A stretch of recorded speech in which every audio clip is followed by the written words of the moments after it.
Because in order to be able to think, you have to risk being offensive. I mean, look at the conversation we're having right now. Peterson. Peterson, do you have any comments on the Nazi presence at your protest? The presence of Nazis and white supremacists assaulting people at your protest. Do you have any comment on that? Yeah, I don't like Nazis. As some of you may already know, a feminist in the name of Kathy Newman became a meme. You're saying lobsters Got verbally destroyed by God himself.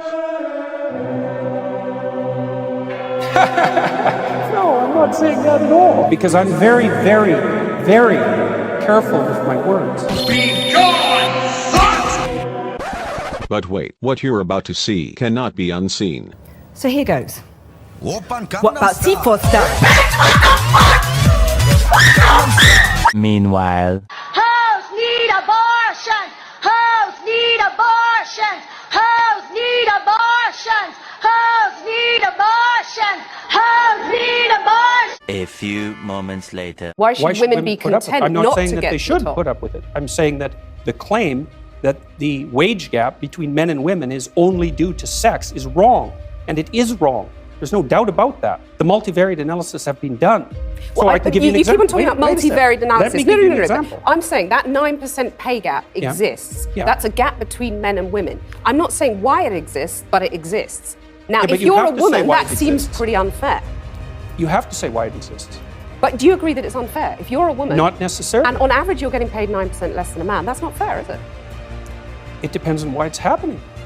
I can give you an example. Okay. There's a personality trait known as agreeableness. Agreeable people are compassionate and polite. And agreeable people get paid less than less agreeable people for the same job. Women are more agreeable than men.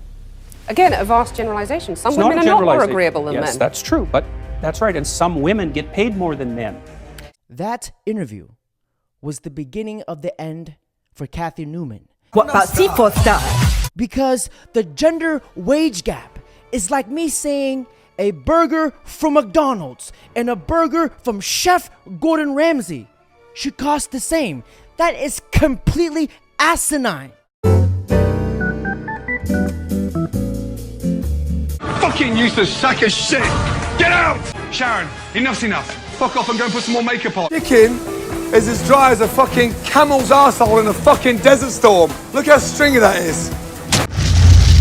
Overcooked on the bottom, crispy as fuck, and it looks like Gandhi's flip-flop. You are so in denial. You need therapy. 3 times 3, Amanda. 9. Then give me 9 fucking chops, you stupid thick bitch. And I'm sure, I mean, I would hope that if I were a student of Dr. Peterson, that he would refer to me as she and wouldn't have a problem with that. But at the end of the day, you know, a personal pronoun preference still is a preference for what language other people use.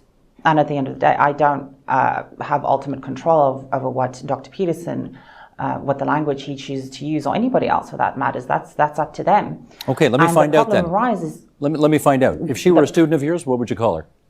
She. You would. Okay.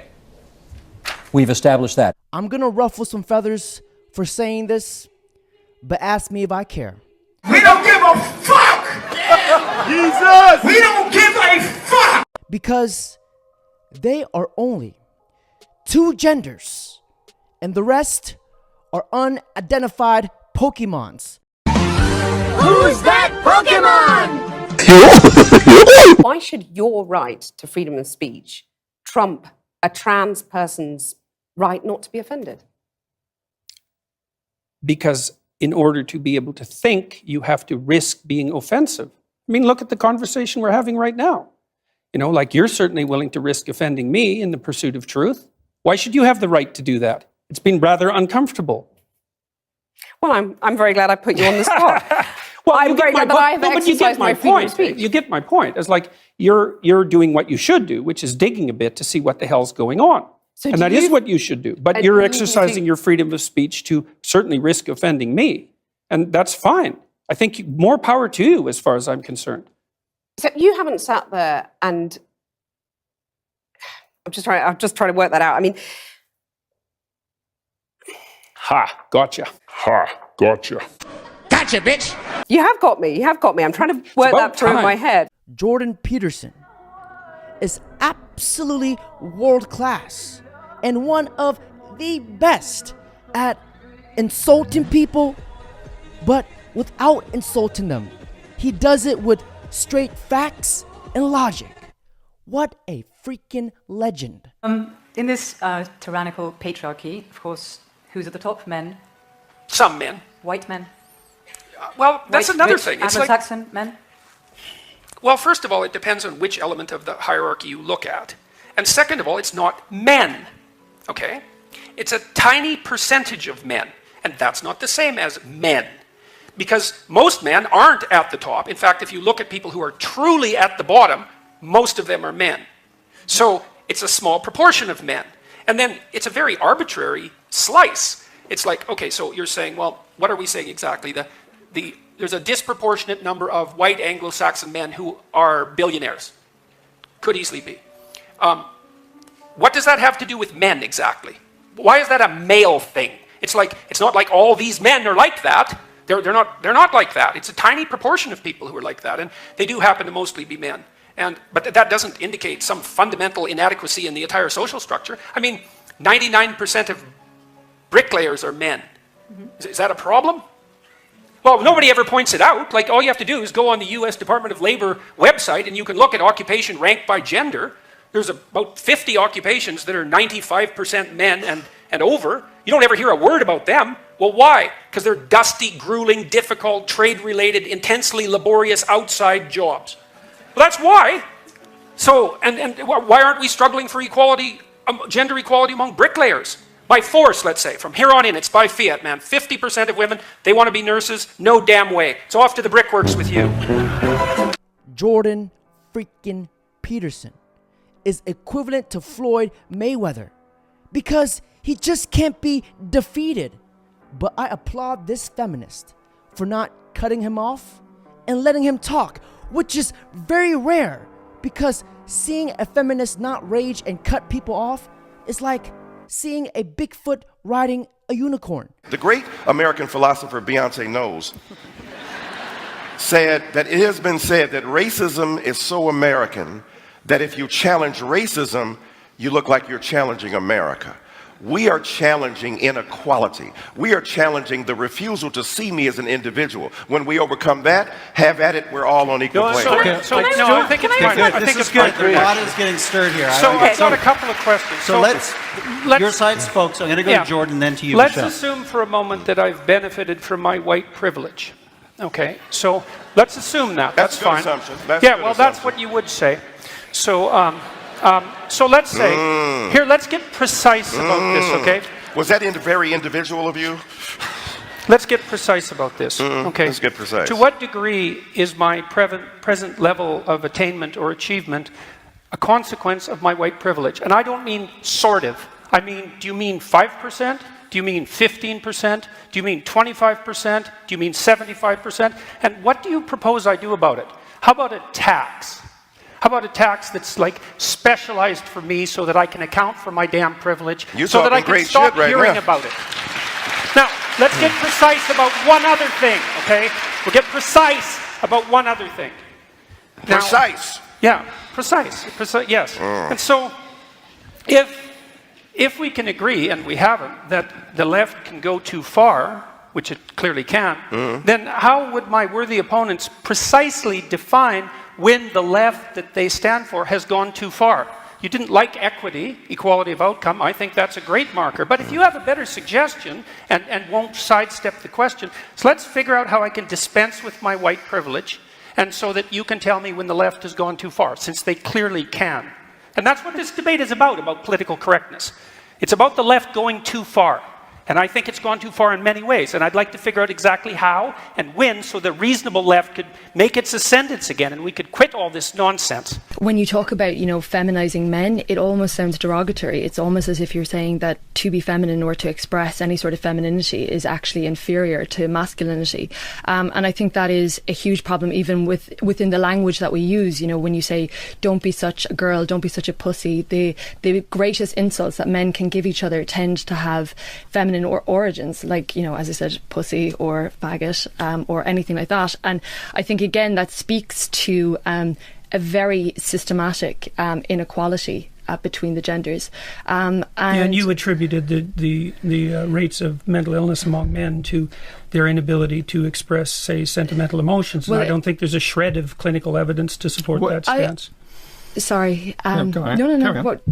Well, I don't think there's a shred of evidence to support that stance. The kind of violence, for example, that Lawrence is discussing is a consequence of competitive violence among young men as they move I think there towards. is some evidence that men find it difficult to talk about things, and that and they also ways find in it which hard you can to help reach young out. men to talk about things. And that's the evidence for the differential rates of mental health and suffering? I don't think so. I also don't think when you're talking about things being so innate, Judith Butler would have said that, gender is a construct, that gender is a performance. Well, Judith Butler doesn't know what she's talking about in the least, so I don't accept that. That's interesting, but she's no scientist, she doesn't know the psychological literature. Jordan Peterson gets gangbanged and gets jumped by the whole panel while constantly being interrupted, while he answers all of their questions, and on top of that, he dismantles all of them.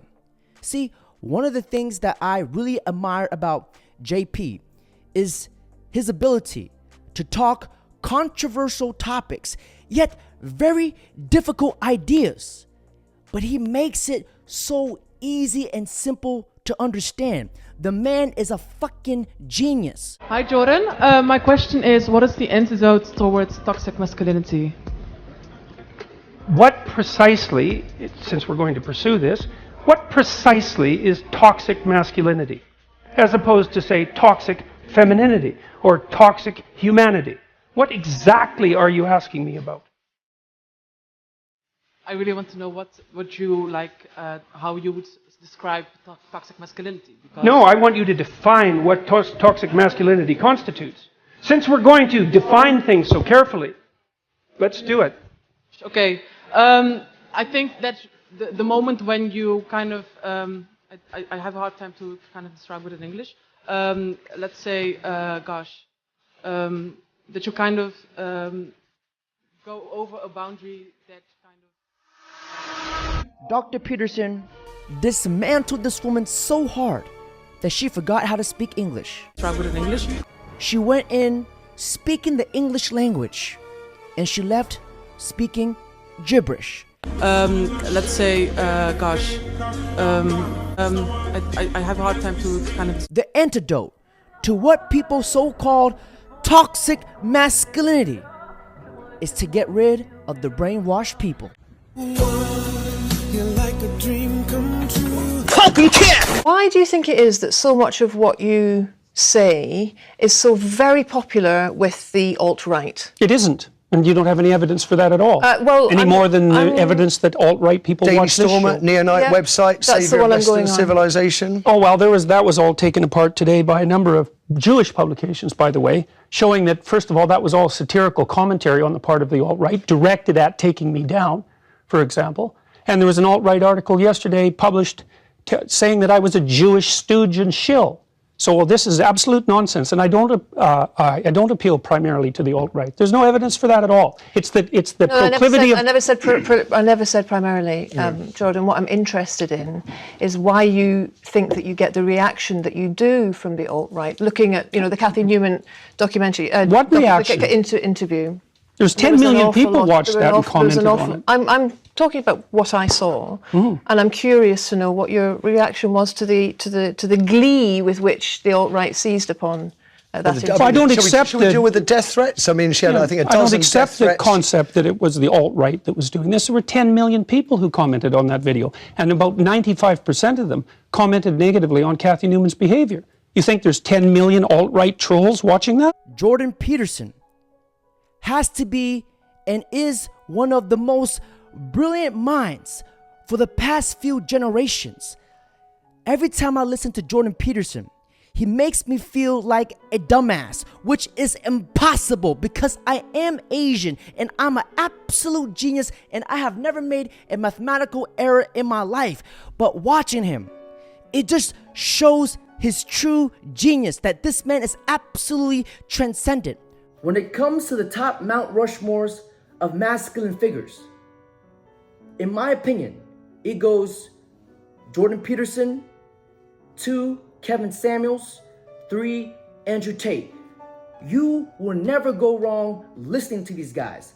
These guys will guide you to your path of righteousness and finding your inner masculinity. On that note, that's it for today's video. Don't forget to like, comment, subscribe. Where's the lamb sauce? I just need This the lamb Where's the lamb sauce?